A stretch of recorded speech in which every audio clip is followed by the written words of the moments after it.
ರಾಜ್ಯ ರಾಜಧಾನಿ ಬೆಂಗಳೂರಲ್ಲಿ ಮಹಾ ದರೋಡೆ ನಡೆದಿದೆ. ನಗರದಲ್ಲಿ ಹಾಡ ಹಗಲೇ 7 ಕೋಟಿ ರೂಪಾಯಿಯನ್ನ ಲೂಟಿ ಮಾಡಲಾಗಿದೆ. ಎಟಿಎಂಗೆ ಹಣ ತುಂಬುವ ವಾಹನದಿಂದ ದರೋಡೆ ನಡೆಸಲಾಗಿದೆ.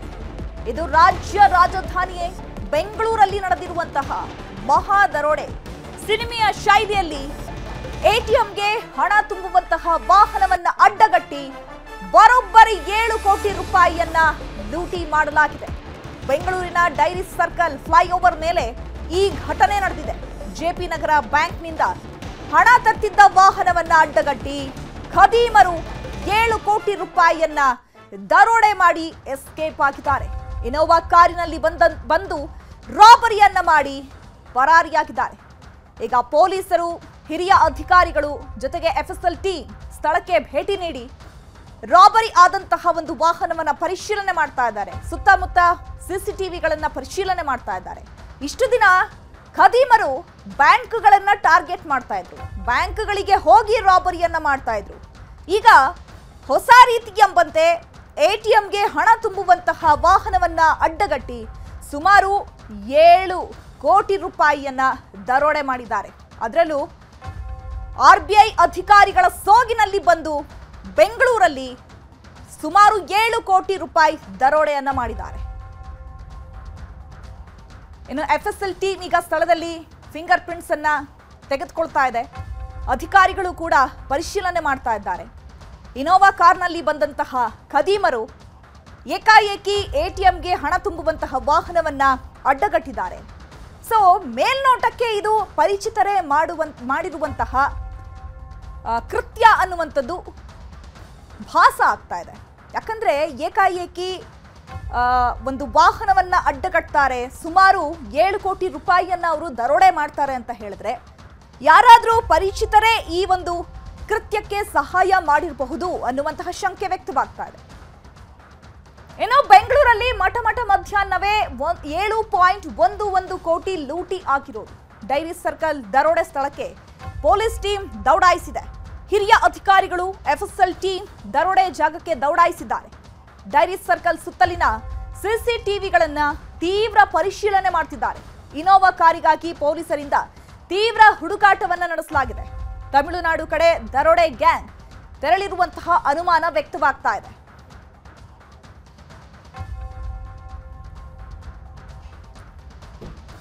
ಇನ್ನು ಸಿಮೆಂಟ್ ಬಣ್ಣದ ಹಳೆ ಇನೋವಾ ಕಾರನ್ನ ದರೋಡೆಗೆ ಬಳಕೆ ಮಾಡಲಾಗಿದೆ ಅನ್ನುವಂತಹ ಮಾಹಿತಿ ಸಿಕ್ಕಿದೆ. ಸ್ವಿಫ್ಟ್ ಕಾರಿನ ನಂಬರ್ ಇನೋವಾಗೆ ಬಳಸಿ ಲೂಟಿಯನ್ನ ಮಾಡಲಾಗಿದೆ. KA03 NC 8052 ನಂಬರ್, ಈ ನಂಬರ್ ಪ್ಲೇಟ್ ಅನ್ನ ಬಳಸಿ ದರೋಡೆಯನ್ನ ಮಾಡಲಾಗಿದೆ. ಗವರ್ಮೆಂಟ್ ಆಫ್ ಇಂಡಿಯಾ ಅಂತ ಬೋರ್ಡ್ ಹಾಕಿದಂತಹ ಕಾರು. ಆರ್ಬಿಐ ಅಧಿಕಾರಿಗಳು ಅಂತ ಹೇಳಿ ಮೊದಲು ಕಾರನ್ನ ನಿಲ್ಲಿಸಿದ್ದಾರೆ. ಹಣವಿದ್ದಂತಹ ಟ್ರಕ್ ಜೊತೆ ಸಿಬ್ಬಂದಿಯನ್ನೂ ಕಾರಿಗೆ ಹತ್ತಿಸಿಕೊಂಡಿದ್ದಾರೆ. ಎಟಿಎಂ ಭದ್ರತಾ ಸಿಬ್ಬಂದಿ ಗನ್ ಮೊದಲು ವಶಕ್ಕೆ ಪಡ್ಕೊಂಡಿದ್ದಾರೆ. ಡೈರಿ ಸರ್ಕಲ್ ಕೆಳಗೆ ಬರ್ತಿದ್ದಂತೆ ಸಿಬ್ಬಂದಿಯನ್ನ ಇಳಿಸಿದ್ರು. ಆಮೇಲೆ ಕಾರಿನಲ್ಲಿ ಹಣದ ಜೊತೆ ದರೋಡೆಕೋರರು ಪರಾರಿಯಾಗಿದ್ದಾರೆ. ಫುಲ್ ಪ್ರೀ ಪ್ಲಾನ್ಡ್ ಇದು. ಯಾಕಂದ್ರೆ ಆರ್ಬಿಐ ಅಧಿಕಾರಿಗಳ ಸೋಗಿನಲ್ಲಿ ಬರ್ತಾರೆ, ಜೊತೆಗೆ ಆ ಗವರ್ಮೆಂಟ್ ಆಫ್ ಇಂಡಿಯಾ ಅನ್ನುವಂತಹ ಒಂದು ನಂಬರ್ ಪ್ಲೇಟ್, ಅದರಲ್ಲೂ ಸ್ವಿಫ್ಟ್ ಕಾರಿನ ನಂಬರ್ ಪ್ಲೇಟ್ ಅನ್ನ ಇನೋವಾ ಕಾರಿಗೆ ಬಳಸಿಕೊಂಡು ಸೊ ಈ ಕೃತ್ಯವನ್ನ ಎಸಗಲಾಗಿದೆ. ಸಿಮೆಂಟ್ ಬಣ್ಣದ ಹಳೆ ಇನೋವಾ ಕಾರನ್ನ ಈ ಕೃತ್ಯಕ್ಕೆ ಬಳಕೆ ಮಾಡಿಕೊಳ್ಳಲಾಗಿದೆ. ಜೊತೆಗೆ KA03 NC 8052 ನಂಬರ್ ಪ್ಲೇಟ್ ಅನ್ನ ಅಳವಡಿಸಿಕೊಂಡಿದ್ದಾರೆ. ಜೊತೆಗೆ ಗವರ್ಮೆಂಟ್ ಆಫ್ ಇಂಡಿಯಾ ಅಂತ ಬೋರ್ಡ್ ಹಾಕೊಂಡಿದ್ದಾರೆ. ಆರ್ಬಿಐ ಅಧಿಕಾರಿಗಳು ಅಂತ ಹೇಳಿ ಮೊದಲು ಕಾರನ್ನ ನಿಲ್ಲಿಸಿದ್ದಾರೆ. ಹಣವಿದ್ದಂತಹ ಟ್ರಕ್ ಜೊತೆ ಸಿಬ್ಬಂದಿಯನ್ನ ಕೂಡ ಕಾರಿಗೆ ಹತ್ತಿಸ್ಕೊಂಡಿದ್ದಾರೆ. ಎಟಿಎಂ ಭದ್ರತಾ ಸಿಬ್ಬಂದಿ ಗನ್ನನ್ನ ಮೊದಲು ವಶಕ್ಕೆ ಪಡ್ಕೊಂಡಿದ್ದಾರೆ. ಯಾಕಂದ್ರೆ ಈ ಎಟಿಎಂಗೆ ಹಣ ತುಂಬುವಂತಹ ವಾಹನಕ್ಕೆ ಒಬ್ರು ಗನ್ಮ್ಯಾನ್ ಇರ್ತಾರೆ. ಜೊತೆಗೆ ಆ ಒಂದು ವಾಹನದ ಒಳಗೂ ಕೂಡ ಸಿಸಿಟಿವಿಯನ್ನ ಅಳವಡಿಸಲಾಗಿರುತ್ತೆ. ಯಾಕಂದ್ರೆ ಸಾಕಷ್ಟು ಸಾವಿರಾರು ಕೋಟಿಯಲ್ಲಿ ಹಣ ತಗೊಂಡು ಹೋಗ್ತಾ ಇರೋದ್ರಿಂದ ಸೊ ಮುನ್ನೆಚ್ಚರಿಕಾ ಕ್ರಮವಾಗಿ ಈ ಎಲ್ಲ ಒಂದು ಸುರಕ್ಷತಾ ಕ್ರಮಗಳನ್ನ ಆ ಒಂದು ವಾಹನಗಳಿಗೆ ಅಳವಡಿಕೆ ಮಾಡಿಕೊಳ್ಳಲಾಗಿರುತ್ತೆ. ಸೊ ಇದನ್ನೆಲ್ಲವನ್ನ ದಾಟಿ ಈಗ ಖದೀಮರು ಸುಮಾರು 7.11 ಕೋಟಿಯನ್ನ ಲಪಟಾಯಿಸಿ ಎಸ್ಕೇಪ್ ಆಗಿದ್ದಾರೆ. ಗನ್ ಪಾಯಿಂಟ್ ಬ್ಲಾಕ್ನಲ್ಲಿ ಬೆದರಿಸಿ ದರೋಡೆಯನ್ನ ಮಾಡಲಾಗಿದೆ. ಹಣ ತುಂಬಿದ್ದ ವಾಹನದಲ್ಲಿ ಒಟ್ಟು 4 ಇದ್ರು. 4ರ ಹಣೆಗೂ ಗನ್ ಇಟ್ಟು ಬೆದರಿಸಲಾಗಿದೆ. ಮೊದಲಿಗೆ ಆರ್ಬಿಐ ಅಧಿಕಾರಿಗಳು ಅಂತ ಹೇಳಿದ್ದಾರೆ. ಆಗ ಸಿಬ್ಬಂದಿ ಪ್ರತಿರೋಧ ವ್ಯಕ್ತಪಡಿಸಿದ್ದಾರೆ.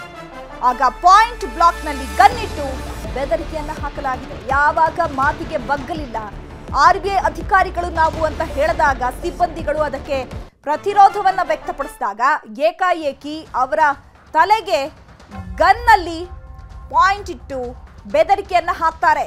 ಬಳಿಕ ವಾಹನವನ್ನ ಡೈರಿ ಸರ್ಕಲ್ ಕಡೆ ತಂದಿದ್ದಾರೆ.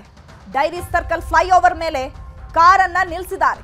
ಅಲ್ಲೇ ಇನೋವಾ ಕಾರಿಗೆ ಹಣ ಶಿಫ್ಟ್ ಮಾಡ್ಕೊಂಡಿದ್ದಾರೆ. ಈ ಬಗ್ಗೆ ಮತ್ತಷ್ಟು ಮಾಹಿತಿಯನ್ನು ಕೊಡ್ತಾರೆ ನಮ್ಮ ಪ್ರತಿನಿಧಿ ಮಂಜುನಾಥ್. ನೇರ ಸಂಪರ್ಕದಲ್ಲಿ ಜಾಯ್ನ್ ಆಗಿದ್ದಾರೆ. ಮಂಜುನಾಥ್, ರಾಜ್ಯ ರಾಜಧಾನಿ ಬೆಂಗಳೂರಲ್ಲಿ, ಅದರಲ್ಲೂ ಕೂಡ ಜನದಟ್ಟಣೆ ಇರುವಂತಹ ಪ್ರದೇಶದಲ್ಲೇ ಈ ರೀತಿಯಾಗಿ ರಾಬರಿ ಆಗಿದೆ ಅಂತ ಹೇಳಿದ್ರೆ, ಆ ರಾಬರಿ ಆಗುವಂತಹ ಸಂದರ್ಭದಲ್ಲಿ ಅಪರಿಚಿತ ವ್ಯಕ್ತಿಗಳು ಅನ್ನೋದಕ್ಕಿಂತ ಪರಿಚಿತರೇ ಈ ಒಂದು ಕೃತ್ಯವನ್ನ ಮಾಡಿರುವಂತದ್ದು ಅನ್ನೋದು ಮೇಲ್ನೋಟಕ್ಕೆ ಕಂಡು ಬರ್ತಾ ಇದೆ.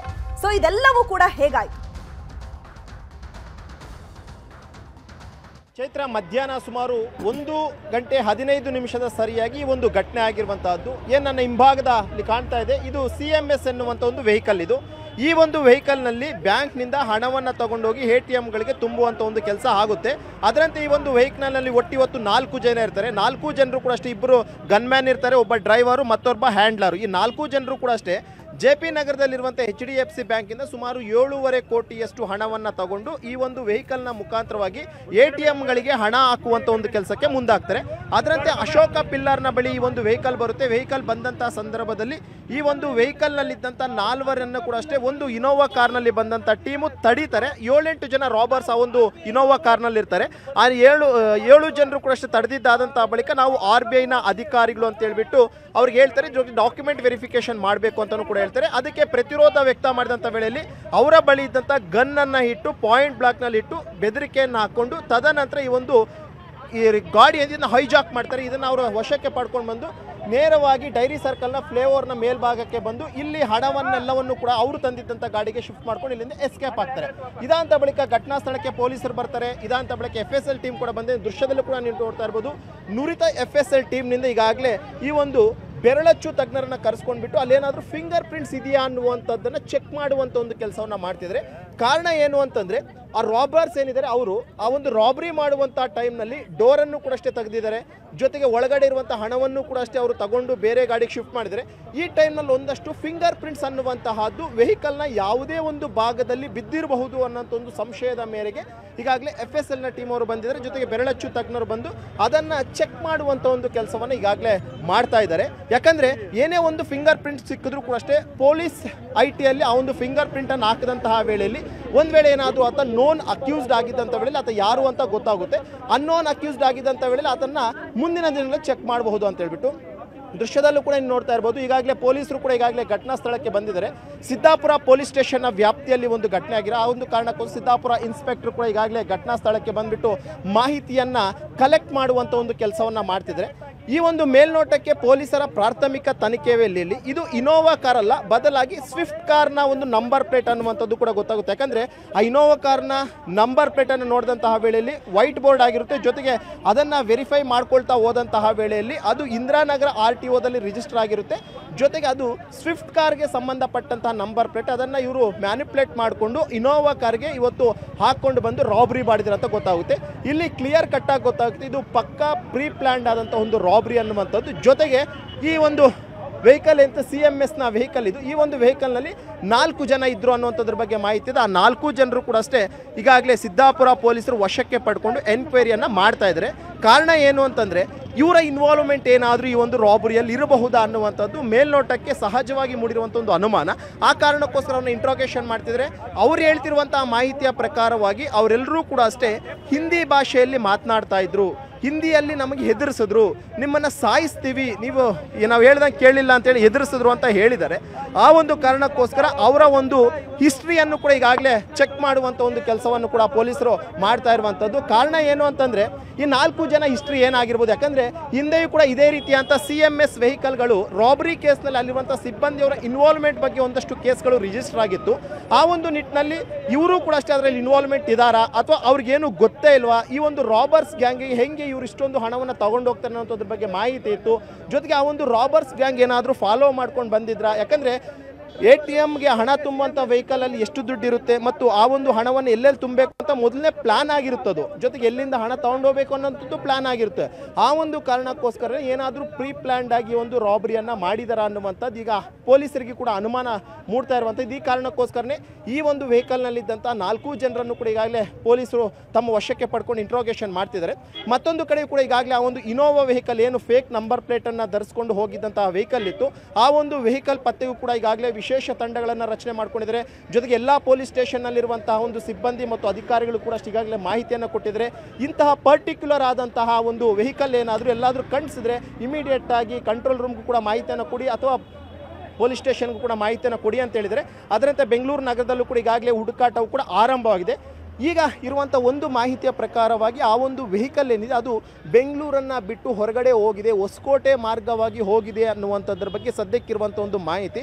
ಆದರೂ ಕೂಡ ಅಷ್ಟೇ ಅವ್ರು ಇಷ್ಟೆಲ್ಲ ಪ್ರೀ ಪ್ಲ್ಯಾನ್ ಮಾಡ್ಕೊಂಡಿದ್ದಾರೆ ಅಂತಂದರೆ ಬಹುತೇಕ ಒಂದು ರಾಬರಿ ಆದಂತಹ ಬಳಿಕ ಆ ಒಂದು ನಂಬರ್ ಪ್ಲೇಟ್ ಏನಿತ್ತು ಆ ಒಂದು ನಂಬರ್ ಪ್ಲೇಟನ್ನು ಕೂಡ ಅಷ್ಟೇ ತೆಗೆದಿರುವಂಥ ಸಾಧ್ಯತೆ ಇದೆ ಅವರು. ಯಾಕಂದರೆ ಆ ನಂಬರ್ ಪ್ಲೇಟನ್ನು ಹೋಗ್ತಾ ದಾರಿ ಮಧ್ಯದಲ್ಲಿ ನಂಬರ್ ಪ್ಲೇಟ್ ಕಿತ್ತಾಕ್ಬಿಟ್ಟು ಯಾವುದಾದ್ರೂ ಒಂದು ಒರಿಜಿನಲ್ ನಂಬರ್ ಪ್ಲೇಟನ್ನು ಇಟ್ಕೊಂಡು ಹೋಗಿರುವಂಥ ಸಾಧ್ಯತೆ ಅಥವಾ ಇನ್ನೊಂದು ಯಾವುದಾದ್ರೂ ಫೇಕ್ ನಂಬರ್ ಪ್ಲೇಟನ್ನು ಕೂಡ ಇಟ್ಕೊಂಡು ಹೋಗಿರುವಂಥ ಒಂದು ಅನುಮಾನವೂ ಕೂಡ ಈಗಾಗಲೇ ಪೊಲೀಸರಿಗೆ ಮೂಡ್ತಾ ಇರುವಂಥದ್ದು. ಈಗ ಆ 4 ಜನ ಸಿಬ್ಬಂದಿ ಏನಿದ್ದಾರೆ ಈ CMS ವೆಹಿಕಲ್ನ ಸಿಬ್ಬಂದಿಯವರು ಅವರನ್ನು ಈಗಾಗಲೇ ತಮ್ಮ ವಶಕ್ಕೆ ಪಡ್ಕೊಂಡು ಇಂಟ್ರೋಗೇಷನ್ ಮಾಡ್ತಿದ್ರೆ. ಅವರ ಮುಖ ಚಹರೆ ಯಾವ ರೀತಿಯಾಗಿತ್ತು, ಅವರು ಮಾತನಾಡುವಂತಹ ಭಾಷೆ ಯಾವ ರೀತಿಯಾಗಿತ್ತು, ಇದೇ ಕೇಳಬೇಕು ಅಂತ ಇದ್ದೆ. ಈಗ RBI ಅಧಿಕಾರಿಗಳ ಸೋಗಿನಲ್ಲಿ ಬಂದಂತಹ ಆ ಖದೀಮರು ಡ್ರೆಸ್ ಕೋಡ್ ಏನಾದರೂ ಬಳಕೆ ಮಾಡಿದ್ರಾ ಅಥವಾ ಆಫೀಸರ್ಸ್ ತರ ಏನಾದರೂ ಡ್ರೆಸ್ ಮಾಡ್ಕೊಂಡು ಬಂದಿದ್ರಾ? ಇನ್ ಕೇಸ್ ಏನಾದರೂ ವಿಚಾರಣೆ ವೇಳೆ ಯಾವ್ದಾದ್ರೂ ಫೋಟೋ ತೋರಿಸಿದ್ರೆ ಆ ಮುಖ ಚಹರೆಯನ್ನ ಗುರುತಿಡುವಂತಹ ಸಾಧ್ಯತೆ ಇದೆಯಾ? ಯಾಕಂದ್ರೆ ಜೊತೆಗೆ ಮಠ ಮಧ್ಯಾಹ್ನ ಆಗಿರೋದ್ರಿಂದ ಸಾಕಷ್ಟು ದೂರ ಹೋಗ್ಲಿಕ್ಕೆ ಸಾಧ್ಯ ಇಲ್ಲ. ಸೊ ಈ ನಿಟ್ಟಿನಲ್ಲಿ ಪೊಲೀಸರು ಯಾವ ರೀತಿಯಾಗಿ ನಾಕಾಬಂದಿಯನ್ನ ಸಹ ಹಾಕಿದ್ದಾರೆ? ಚೈತ್ರ, ಯಾಕಂದ್ರೆ ಪೊಲೀಸರಿಗೂ ಕೂಡ ಮೂಡ್ತಿರುವಂಥ ಒಂದು ಅನುಮಾನ ಇದೆ. ಯಾಕಂದ್ರೆ ಅವ್ರು ಯಾವ ರೀತಿಯಾಗಿದ್ರು, ಯಾವುದಾದ್ರೂ ಪರ್ಟಿಕ್ಯುಲರ್ ಅಂತ ಡ್ರೆಸ್ ಕೋಡನ್ನು ಏನಾದರೂ ಹಾಕ್ಕೊಂಡು ಬಂದಿದ್ರಾ ಅಥವಾ ಏನು ಅನ್ನುವಂಥದ್ರ ಬಗ್ಗೆ ಕೂಡ ಇಂಟ್ರೋಗೇಷನ್ ಮಾಡ್ತಾ ಇದ್ದಾರೆ. ಯಾಕಂದ್ರೆ ಆ 4 ಜನರು ಕೂಡ ಅಷ್ಟು ಈಗಾಗಲೇ ಪೊಲೀಸರ ವಶದಲ್ಲಿರುವಂಥದ್ದು. ಈಗ ಅವ್ರು ಹೇಳ್ತಿರುವಂಥದ್ದು ಒಂದೇ, ಇಲ್ಲ ಪರ್ಟಿಕ್ಯುಲರ್ ಅಂತ ಡ್ರೆಸ್ ಕೋಡ್ನ ಬಗ್ಗೆ ಇನ್ನೂ ಯಾವುದೇ ಮಾಹಿತಿ ಇಲ್ಲ. ಆದರೆ ಅವರೆಲ್ಲರೂ ಕೂಡ ಬೆದರಿಸಿರುವಂತಂದರೆ ಅಚಾನಕ್ಕಾಗಿ ಬರ್ತಾರೆ, ಬಂದಂಥ ವೇಳೆಯಲ್ಲಿ RBI ಅಧಿಕಾರಿಗಳು ಅಥವಾ ಸೆಂಟ್ರಲ್ ಗೌರ್ಮೆಂಟ್ ಅಧಿಕಾರಿಗಳು ಅಂತ ಹೇಳ್ತಾರೆ, ನಾವು ಅದನ್ನು ಪ್ರತಿರೋಧ ವ್ಯಕ್ತ ಮಾಡುವಂತೇಳಿ. ಇಲ್ಲ, ಯಾರೇ ಆಗಿರ್ಬೋದು, ಯಾಕಂದರೆ ಇದೆಲ್ಲವೂ ಕೂಡ ಅಷ್ಟೇ ಅಧಿಕೃತವಾಗಿರುವಂಥ ಒಂದು ಹಣ, ಟ್ಯಾಕ್ಸ್ ಪೇಯಬಲ್ ಹಣ. ಅಂಥದ್ರಲ್ಲಿ ಇದನ್ನು ATMಗಳು ತುಂಬುವಂಥ ಸಂದರ್ಭದಲ್ಲಿ ಯಾವುದೇ ಅನಧಿಕೃತ ಇರಲ್ಲ ಅಂತ ಅವರು ಪ್ರಶ್ನೆಗಳನ್ನು ಮಾಡ್ತಾ ಹೋದಂತಹ ವೇಳೆಯಲ್ಲಿ ಏಕಾಏಕಿಯಾಗಿ ಅವರ ಬಳಿ ಇದ್ದಂಥ ಗನ್ನನ್ನು ಪಾಯಿಂಟ್ ಬ್ಲಾಕ್ನಲ್ಲಿ ಇಟ್ಬಿಟ್ಟು ಎದುರಿಸ್ತಾರೆ ಅಂತ ಹೇಳ್ತಿದ್ದಾರೆ. ಆ ಎದುರಿಸುವಂಥ ಸಂದರ್ಭದಲ್ಲೂ ಕೂಡ ಅಷ್ಟೇ ಅವರು ಹಿಂದಿ ಭಾಷೆಯನ್ನು ಮಾತನಾಡ್ತಾ ಇದ್ರು ಅನ್ನುವಂಥದ್ದನ್ನು ಇಲ್ಲಿರುವಂಥ 2 ಜನ ಗನ್ಮ್ಯಾನ್ಸು, ಒಬ್ಬ ಹ್ಯಾಂಡ್ಲರ್, ಇನ್ನೊಬ್ಬ ಡ್ರೈವರ್, ಈ 4 ಜನರು ಕೂಡ ಈಗಾಗಲೇ ಹೇಳಿರುವಂಥದ್ದು. ಆ ಒಂದು ಕಾರಣಕ್ಕೋಸ್ಕರನೇ ಪೊಲೀಸರು ಅದರೇ ಒಂದು ಆಯಾಮದಲ್ಲಿ ಇನ್ವೆಸ್ಟಿಗೇಷನ್ ಅನ್ನು ಕೂಡ ಮಾಡ್ತಾ ಇದ್ದಾರೆ. ಯಾಕಂದರೆ ಇಲ್ಲಿ ಪರ್ಟಿಕ್ಯುಲರ್ ಅಂತ ಡ್ರೆಸ್ ಕೋಡ್ನ ಬಗ್ಗೆ ಇನ್ನೂ ಯಾವುದೇ ಸ್ಪಷ್ಟವಾದಂಥ ಮಾಹಿತಿ ಇನ್ನೂ ಕೂಡ ಸಿಕ್ಕಿಲ್ಲ. ಆದರೆ ಅವರಂತೂ ಕೂಡ ಅಧಿಕಾರಿಗಳ ರೀತಿಯಲ್ಲಿ ಒಂದು ರೀತಿ ಇನ್ಶರ್ಟನ್ನು ಮಾಡ್ಕೊಂಡಿರ್ತಾರೆ, ಫಾರ್ಮಲ್ಸನ್ನು ಹಾಕ್ಕೊಂಡ್ಬಿಟ್ಟು ಅಧಿಕಾರಿಗಳು ಸೋಗಿನಲ್ಲಿ ಬಂದಿದ್ದಾರೆ. ಒಂದು ಮೂಲಗಳ ಮಾಹಿತಿಯ ಪ್ರಕಾರವಾಗಿ ಹೊರ ರಾಜ್ಯದವರು ಇರಬಹುದು ಅಂತೇಳ್ಬಿಟ್ಟು ಈಗಾಗಲೇ ಒಂದು ರೀತಿಯಂಥ ಪ್ರೈಮ್ ಸಸ್ಪೆಕ್ಟ್ ಅದು. ಯಾಕಂದರೆ ಅವ್ರು ಮಾತನಾಡ್ತಿರುವಂತಹ ರೀತಿ ಆಗಿರ್ಬೋದು, ಅವರ ಬಿಹೇವಿಯರ್ ಆಗಿರ್ಬೋದು, ಅವರು ಬಳಸ್ತಿದ್ದಂಥ ಭಾಷೆ ಆಗಿರ್ಬೋದು, ಇದೆಲ್ಲವನ್ನು ಕೂಡ ನೋಡ್ತಾ ಇದ್ದರೆ ಪೊಲೀಸರಿಗೆ ಪ್ರಾಥಮಿಕವಾಗಿ ಅನಿಸಿರುವಂತಹದ್ದು ಇವರು ನಮ್ಮ ರಾಜ್ಯದವರಲ್ಲ, ಬೇರೆ ರಾಜ್ಯದವರು ಅಂತ ಗೊತ್ತಾಗಿದೆ. ಆದರೆ ಬೇರೆ ರಾಜ್ಯದವರು ಬಂದು ಈ ರೀತಿಯಾಗಿ ಪ್ಲಾನ್ ಮಾಡಿಕೊಂಡು ಪಕ್ಕಾ ದುಡ್ಡು ತಗೊಂಡು ಹೋಗಕ್ಕೆ ಸಾಧ್ಯನೇ ಇಲ್ಲಿರುವಂಥ ಇನ್ವಾಲ್ವ್ಮೆಂಟ್ ಕೂಡ ಇರಬಹುದು ಅನ್ನುವಂಥದ್ದು ಕೂಡ ಪೊಲೀಸರಿಗೆ ಇರುವಂಥ ಒಂದು ಅನುಮಾನ.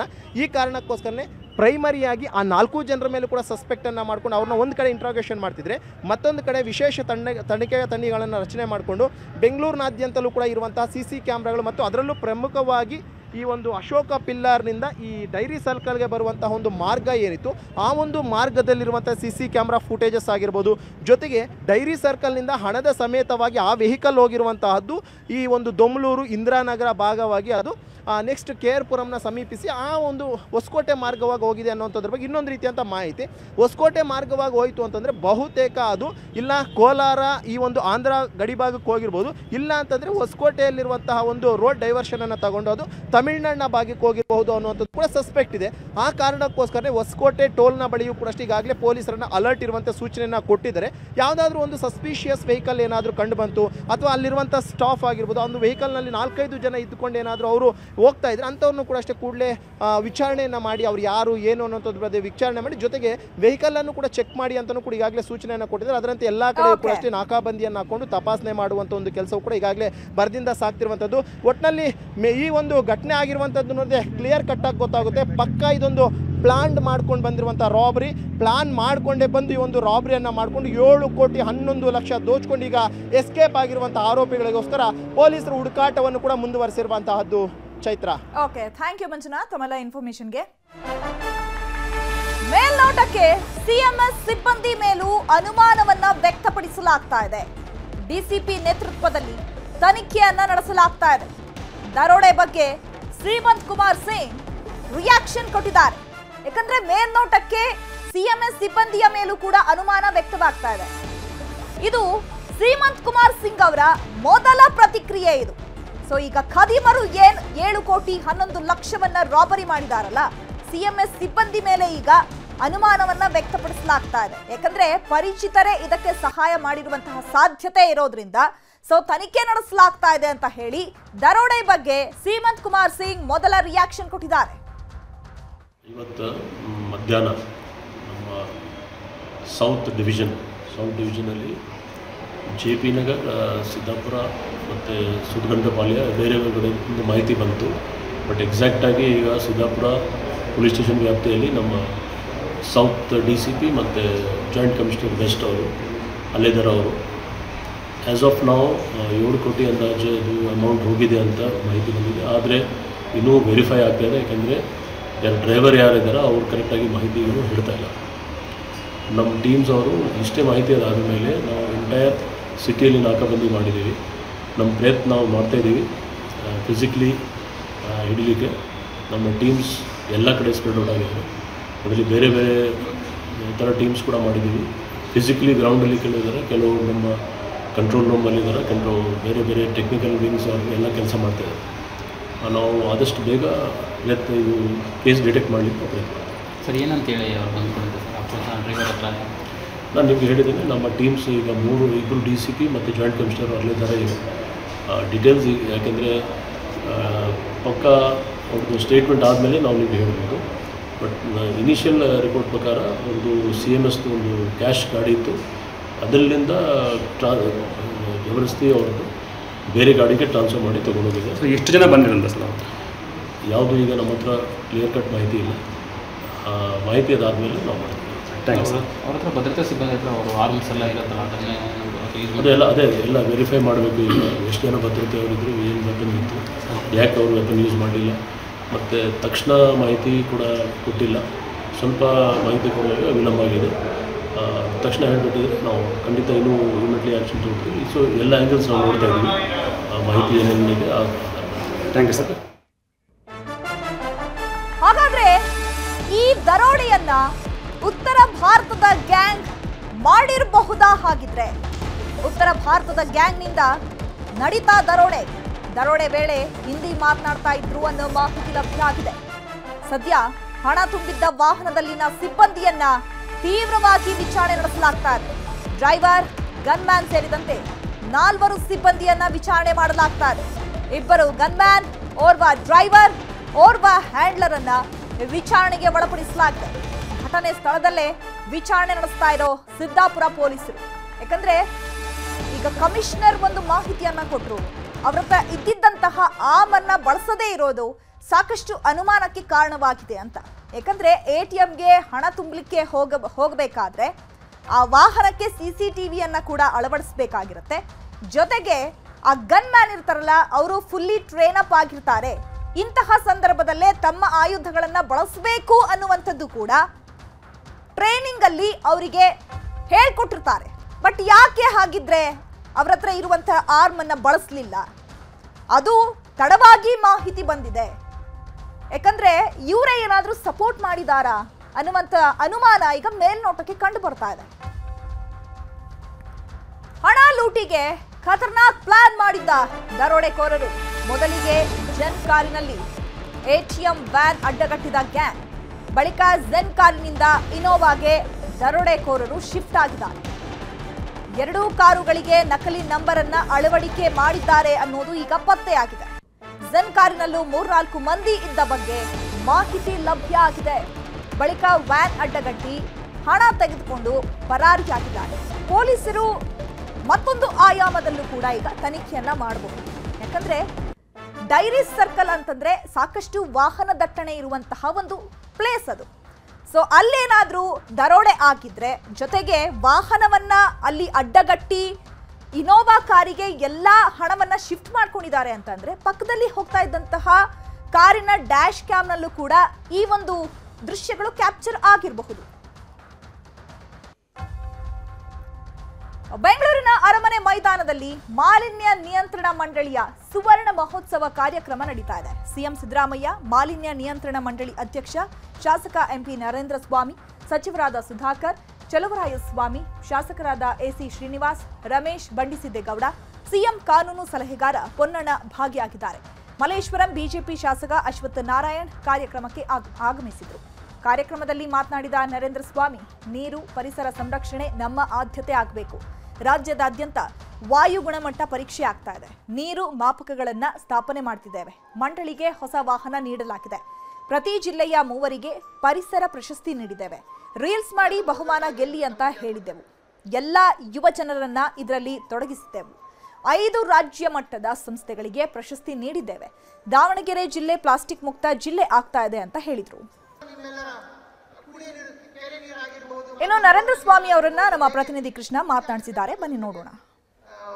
ರಾಜ್ಯ ಮಾಲಿನ್ಯ ನಿಯಂತ್ರಣ ಮಂಡಳಿ ಅಧ್ಯಕ್ಷರಾಗಿರ್ತಕ್ಕಂಥ ಎಂಪಿ ನರೇಂದ್ರ ಸ್ವಾಮಿ ಅವರು ನಮ್ಮ ಜೊತೆಗೆ ಇದ್ದಾರೆ. ಸರ್, ಇವತ್ತಿನ ಕಾರ್ಯಕ್ರಮ ಅಚ್ಚುಕಟ್ಟಾಗಿ ನಡೆದಿದೆ. ಇಲ್ಲೊಂದು ಕಡೆ ಒಂದು ಸಂದೇಶ ಹೋಗಿದೆ ರಾಜ್ಯದ ಜನರಿಗೆ, ಪರಿಸರವನ್ನು ಉಳಿಸಬೇಕು ಅನ್ನೋ ನಿಟ್ಟಿನಲ್ಲಿ ಮುಖ್ಯಮಂತ್ರಿ ಸಲಹೆ ಕೊಟ್ಟಿದ್ದಾರೆ. ನೀವು ಒಂದು ಸಂದೇಶವನ್ನು ಕೊಟ್ಟಿದ್ದೀರಿ, ಏನು ಹೇಳ್ತೀರಿ ಸರ್?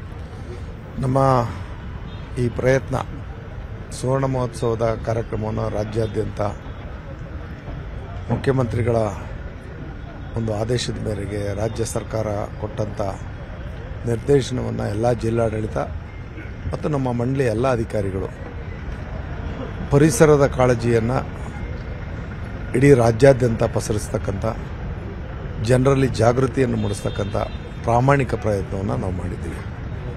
ಇದು ಬರೀ ಒಂದು ದಿನದ ಕಾರ್ಯಕ್ರಮ ಮಾಡಿ ನಾವು ಮುಗಿಸ್ಬೋದಿತ್ತು.